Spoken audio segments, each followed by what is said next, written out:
Yun. Except for the interest. Because there is a portion which I did not mention na bago ko makalimutan. Kasi kung may kokopya, at least alam niyo na kung paano kokopya. May portion doon sa ordinansa na yun, sa housing law ng Manila, investment group. The money coming in, 2,000 pesos, will be invested into REITs and safe bonds and practice the principle of DRIP, dividend reinvestment program. So naturally, yung mantika, lalamig, tataba. At gugulong, and do the math. Just do the math. Ngayon, hindi mo masyadong, para ka lang napili. Hindi mo masyadong nararamdaman. But let's just do the math. If someday, next to me, will do the same and continue building housing that creates added value to the property within the area, the private property within the area. If, let's just say, I created 100,000 units at 2,000 pesos. That's about what? 20 million? Tama ba? Tama ba yung 20 million? Every single month. Buying REITs, pumping up the equity market, buying bonds, that produces an average net of 5%. That's another 1 million. And practicing DRIP quarterly. Siguro effective rate ng 5.2. Divided by 72, divided by 5, how many? Tulungan nyo naman ako, medyo 85 lang ang grade 2. Mataas mo ang grade 2, kaya 85, hindi pa ako 95. 72 divided by 5.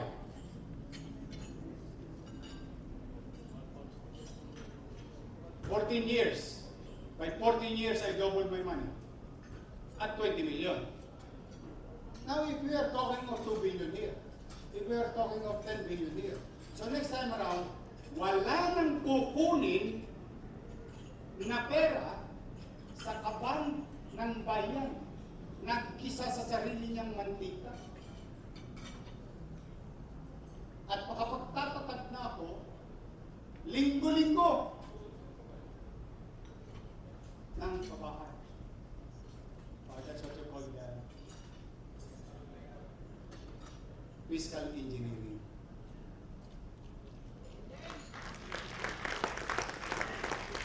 Next time ko na akong kwento ko na, pero kailangan ko sabihin niyo sa inyo. Kasi kailangan lagi may end game in every sector. Hindi pwedeng wala lang. So, is it possible? Talaga? Naniniwala kayo? Exactly. I believe also. Kaya, kung kaya ang gawin, kaya nagpupuntahan sila sa amin, binibigay ko yung buong batas. And sooner or later, as I have said, through the leadership of Amado Bagaching, Gayawa ang Diyos, we're about to draft the first local government-owned corporation. LGOCC. Di ba GOCC? O, kami naman meron. LGOCC.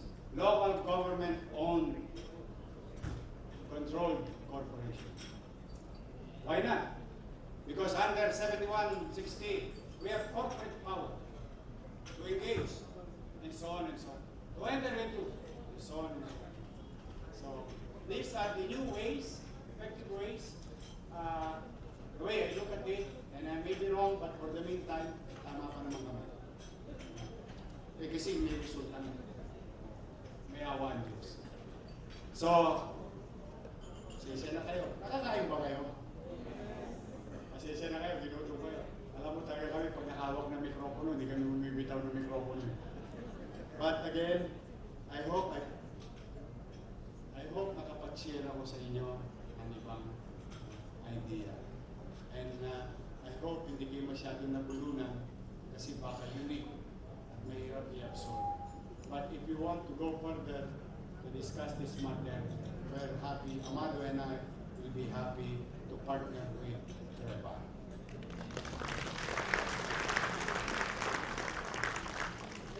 Hindi naman pumanatag kayo. Ang pamahalaan ng lungsod ng Maynila ay hindi po perfecto. 20,000 tao para ito'y tumakbo. 20,000 kaisipan.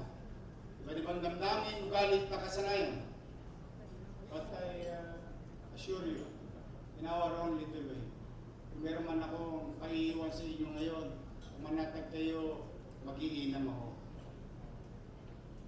I will spend efficiently. I will collect effectively. Pag kinolektan kita ng piso, piso ang resibo mo. Hindi yung piso ang kinuha sa'yo, 40 centavos ang resibo mo. Hindi po. Pag may gumawa nun, binibigyan ko na kayo ng lisensya. Yung opisina ko parang palengke, parang karinderya, bukas para sa lahat, kahit sinong gustong kumain. That's how it is in my office. Kaya pagpapasensya niyo minsan, ibang moya. Kasi halo-halong utaw yun. Name it, ambassador, secretaries, ordinary, misakit, and so on. Because this is not my office. This is your office. It is government. You own it.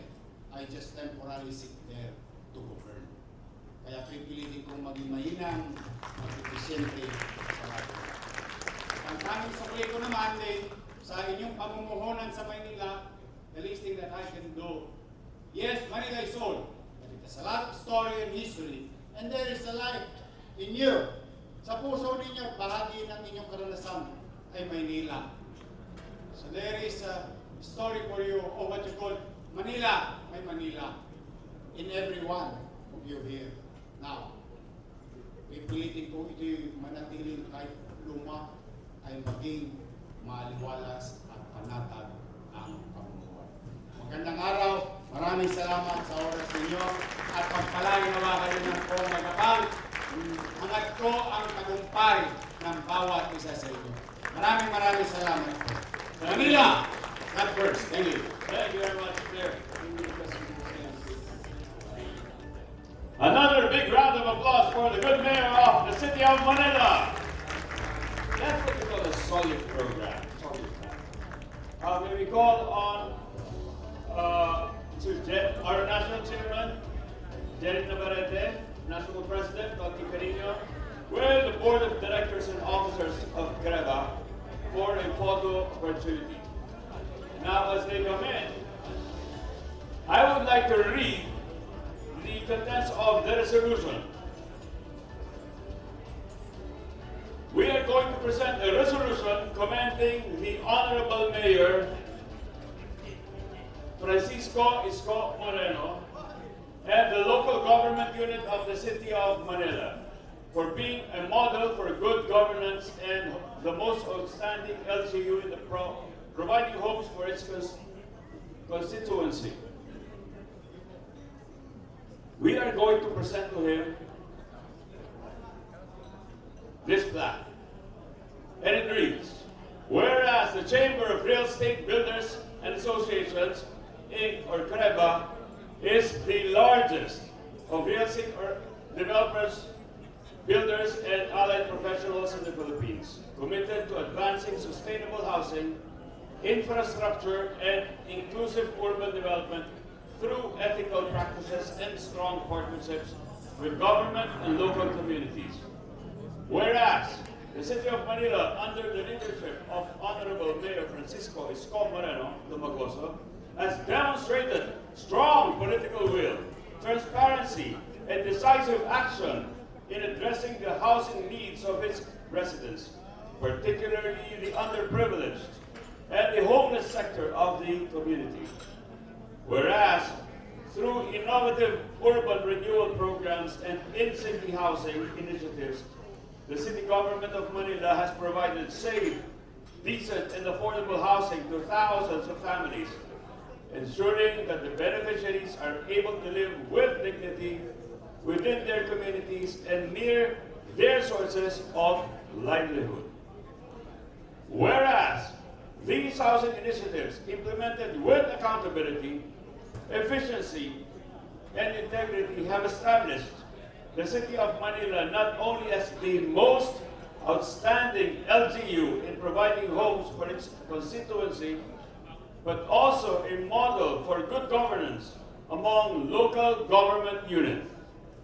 Now, therefore, be it resolved, as it is hereby resolved, that the Chamber of Real Estate and Builders Associations, Inc., in recognition of these outstanding achievements, CREBA proudly commends the local government unit of the City of Manila and honors Mayor Francisco Isko Moreno Dumagoso for their exemplary leadership, concrete accomplishments in delivering quality housing programs, and for setting a model for good governance that other LGUs may emulate.